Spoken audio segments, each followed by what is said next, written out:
an attempt to have a combination of two people to deliver Nairobi. Same case for Kiambu. The people who are streetwise are not book smart. They don't know how to run systems and structures. This is a problem of our economy. We have two sets of people. There is a populism and there is the actual. Because the way you win an election is very different from the way you govern. It's like the difference between a wedding and a marriage. A wedding is a ceremony through which people make vows. But marriage is how actually they implement those vows. So Sonko and Igathe would have made a very good team, right? To be, one who is political and the other one who is technical. And the same case for Waititu and Nyoro. But you cannot teach old dog new tricks. I think, in my opinion, governors should be less of politicians, more of managers. Yeah.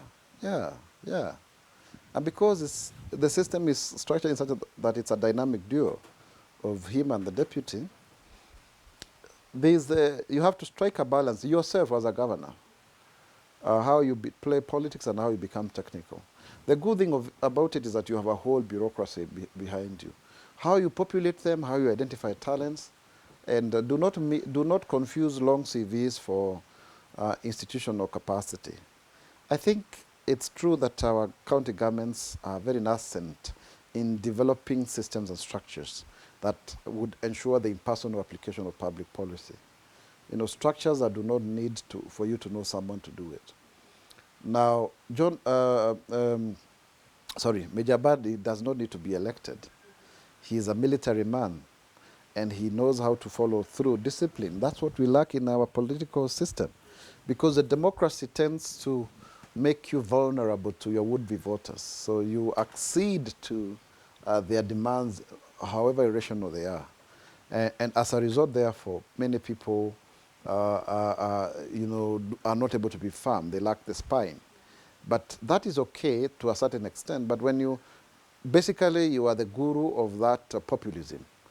And that is how you came to office, by punching doors and sleeping on in the streets and be seen to be taking some illegal substances and taping people and releasing that to the public and using vulgar language, and you ride on that crest wave of rebellion. You wouldn't manage a formal system because you don't know how to. So the first thing Sonko did was to chase away Igathe, the polished banker and technocrat. So during times of elections, Ian, people are very emotional. It's a wave.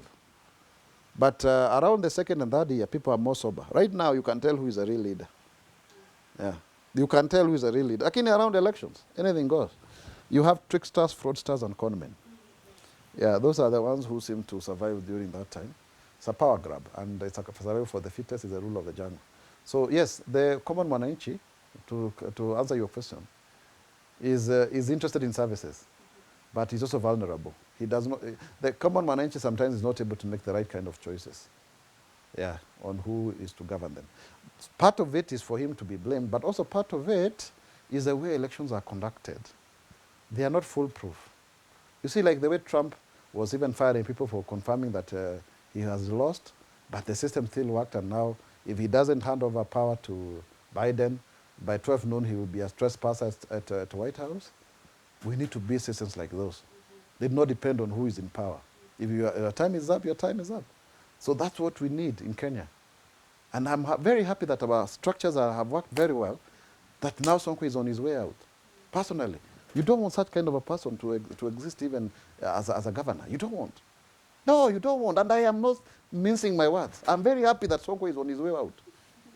Yes, and look at all my past pronouncements. I always knew he was the wrong person for that job, because he was Sonkonizing our politics and making everybody to behave like a Sonko for him to be elected.